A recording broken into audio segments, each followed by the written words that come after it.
if you could Mhm. spend some time and just kind of break down your mindset as it pertains to YouTube, helping people, serving people, and just creating value out of thin air via Mhm. your content. As far as drive goes, this is always hard for me to not talk about, but to like instill in others, I guess, because for me, I don't know what it is. Like I'm just this way. I guess I'm somewhat of a workaholic.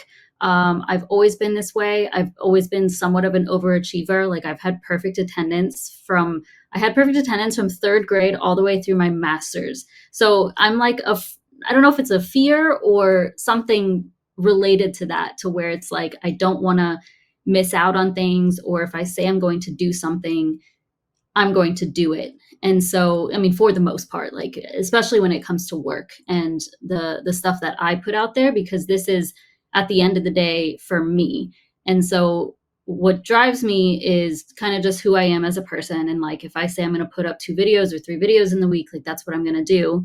But also because I so badly wanted to get out of like a normal lifestyle, I suppose. I didn't want to work a 9 to 5. I have known that since when I started college. I went into school knowing I didn't want to be. I went to school initially to be a dentist. I didn't really want that. I wanted it for the money, and then I changed my mind after a few years, and I knew I didn't want to work a regular 9 to 5 job. But it was like, how am I going to escape this? So I was always working on side hustles and working on increasing my income so that I could find some way. Something will eventually work. So it was always like, if I just don't give up, and that's still my philosophy. Like, I'm not some huge YouTuber who makes $1 million a year, not even close. I don't touch that anywhere. So it's just, if I keep going and, make little shifts where necessary, I am absolutely bound to get to where I want to, or at least get to a point where I'm basically at now. I quit my full-time job last year and I do this full time, and I've been good. So it's always been that drive of like, I want to work for myself, and that's where I got to. So it's like, in order for me to get there, I have to be consistent. I have to adjust where needed. I have to learn new things. I have to be transparent. At least for me, that's how I felt with how I started my channel. Continue to be transparent and be the person that I truly am, and also provide value. So that's kind of the drive side of it. And what was your other question? Sorry, or like, what did you Yeah, want me to no, talk so about? you're good. I'd love to. I want to peel this back a little bit if Hmm. you're willing. So what I just got out of that is you enjoy working just naturally. I like to reframe how society may view people like you and I, where we Hmm. sometimes get viewed as workaholics. Yeah. And I would say if I'm in my purpose, if I'm doing the thing that I literally was put on this planet to do, and I Yeah. do it all day, every day throughout my life, and you're not drained at the end of the day, like you feel like Hmm. you could go an extra hour and you're like, wait, I just worked 14 hours. Like I can go even longer. Like, why is that? What the heck's wrong with me? In a sense. And I'm pretty sure you've had those moments where you're like in the flow, in that flow Yeah. state. I would say that's peak living, that's intentional living, that's in your purpose. You're walking in your purpose. And for me, the word work means to become who you are. Yeah. So if I'm working on myself every day and I enjoy being around myself, because let's face it, it's you against you in this world. And you got to Yeah. deal with you 24/7. So if you don't like you, that's a whole nother issue. But if you Hmm. are, really secure in who you are as an individual, then you're just simply becoming more of who you are every single day. Yeah. And now you're operating on this whole other, realm, so to speak, this different paradigm shift that occurs. And then the Hmm. second thing I got was, you mentioned, if I'm gonna say I'm gonna do something, I'm gonna do it. If I say I'm gonna commit to this, I'm gonna do it. You said I'm not a quitter, and pretty much your word is your reputation. Hmm. And so it seems like you care a lot about what I'm bringing valuable information to someone, and you care a lot about your words. You're very Yeah. intentional with that. Hmm. And so maybe that comes from your parents, potentially, how you were raised, some sort of environment maybe. Could be some sort of traumatic experience where you're like, never again, or I will never live like that, so to speak. It Yeah. could be something in that realm. But I definitely encourage you to find what that is, because you did mention that you have trouble helping others get to that place.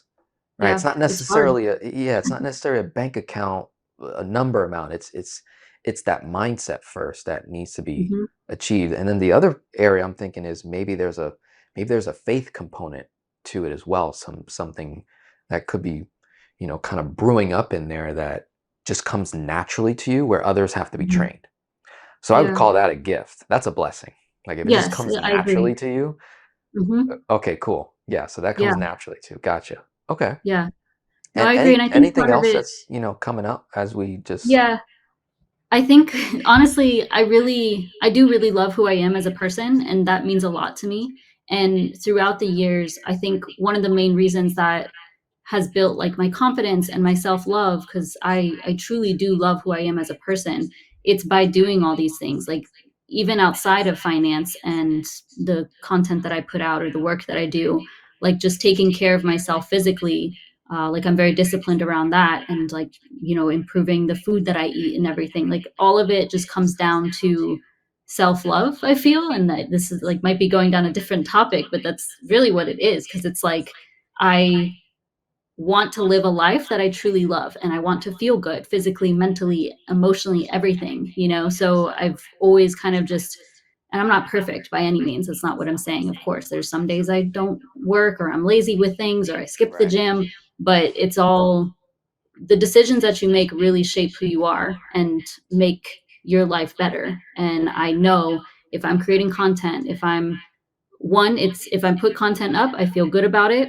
I make money from it. I have to at this point. And then if I go to the gym, I feel good about it. My body feels good about it. My mind feels good about it. Like everything is, what's it, like a ripple effect Yeah. with the habits that I have. Okay. So, So yeah. with that, and I'm going to stay on this just a little bit longer on the mindset part. Why did you say yes to YouTube so many years ago? And you must have been teenage years at this point, Yeah. right? Like Yeah. not every teenager says, "Hey, let me get on YouTube, start making videos Hmm. and educate people or entertain people Yeah. or whatever it may be." So can you touch on that? I know it's so long ago, but can you maybe think, why did I say yes then? And then why did you say yes to starting the finance channel? Yeah. I'm laughing because it's so embarrassing, honestly. I grew up watching YouTube. I think a lot of us did. I'm a millennial. And I really liked the beauty side of things, like Okay. beauty, fashion. And me and my sister actually started our YouTube channel together. I was 17, I think. She was a little bit older than me.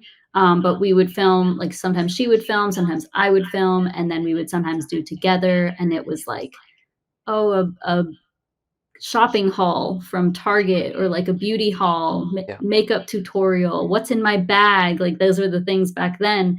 And so I always knew I wanted to be a YouTuber. I thought I just grew up with watching that. So I was like, this is so cool. I was aware that they were making money from it and like made a job out of it. So I'm like, one day I could be like that. And I would put up, after my sister stopped working with me on that, she only did it for like a few months or so. I took over and continued in college. And I would continue with the makeup stuff. And I would spend a lot of money actually buying clothes and showing hauls, doing all the beauty hauls and all of that, hair tutorials. And I eventually grew out of that. And I was like, I'm not interested in that. I'm still not really interested in that side of things. And I just started lifestyle content. And then eventually, once I like got deep into the debt, I think I posted maybe 3 to 4 finance videos on that lifestyle channel, and they didn't do well, maybe like a couple hundred views and not too many comments. But I was like, maybe I should create a whole new channel and niche down so that I can turn this into something bigger. And the other thing too is that I was still learning about being a creator online at that point, and niching down was a big thing. It still is. And I was like, I probably should do that if I want this to go anywhere. And I almost didn't. I was really resistant to it because I'm like, oh, this lifestyle channel is already a lot. Like, what if introducing a new channel, I'm not going to be able to manage it? I was, of course, still working full time. So I was like, let me just try it out, give it some time. And it worked out in my favor. Yeah. Yeah, it definitely did. Any mentors in your life? Anyone you want to give a shout out to, or in terms of you getting this thought about, okay, maybe I can turn this topic of finance into some kind of income producing vehicle for myself. But it's not just about you, because in order for you to even have that result with YouTube, you have to provide value, you have to serve. So you've got this servant leader mentality that's just Hmm. there somehow. And then you're also saying, okay, if I can give first, if I can serve, and there's a famous sales line, if I help people get what they want, I'll get what I want. Hmm. And it's like a win-win. No, there's no losers in that formula, right? The Hmm. give first mentality. Is there someone you followed on YouTube that kind of gave you these thoughts, or again, is this just coming from you, just pouring out of you? Because that's cool if that's your answer as well. Like I want to definitely acknowledge that, because No. again, that's a blessing. I would say in college, when I had to drive to school, it was a commute for me. And I would listen to Tony Robbins repeatedly. Tony Robbins and Gary Vaynerchuk. Vaynerchuk was the main one who was like, document, document, document. And that's why I was like, okay, let me just document my life. Let me just document my numbers because he said that. And he's always been right. Even when like TikTok came around, he's like, get on TikTok. I didn't listen to him and I should have. But they were two of the biggest ones. I actually saw them speak in person. Paid for like it wasn't too expensive, but you know they do their little silly seminars, and it feels embarrassing at the time. It felt embarrassing, but yeah, they were a big impact on me. I love Tony Robbins. I don't care what anybody says. Like he's just such a genuine person, at least from what I can tell. And if you go back and listen to like his older content, really, I don't know if he even makes content now. Actually, I don't follow him like that. But back then, the stuff is just so good. He is life changing, and that really spoke to me. So I would constantly feed myself positive thoughts because I was going to school and doing things I didn't want to do. I was good at school, like made good grades. I would always work on anything I needed to and get all my stuff done. But I was miserable. Like I would get to school and feel sick to my stomach. Like I dreaded it so much. So I had to force myself to think positively. And that was really by surrounding myself with positive content. And that was Tony Robbins and Gary Vee. Yep. They Yeah. I've got this sort of thing that I do for myself where I just kind of build a dream team. Sort of Hmm. I call it my own fantasy league. Kind of Love like it. football, but Hmm. for your own personal development.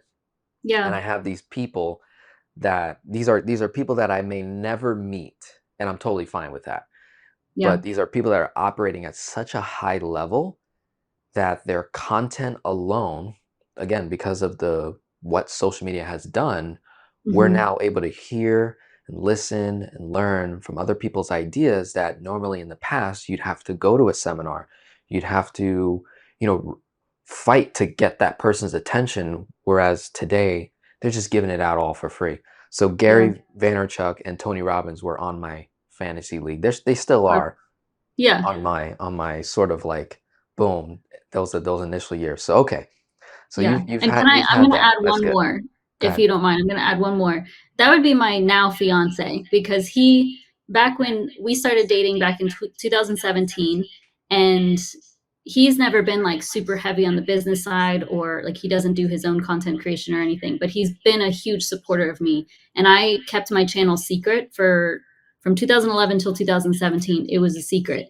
And then I finally posted on my Instagram that I was on YouTube because of him. He was like, no, you need to tell people that you're on YouTube.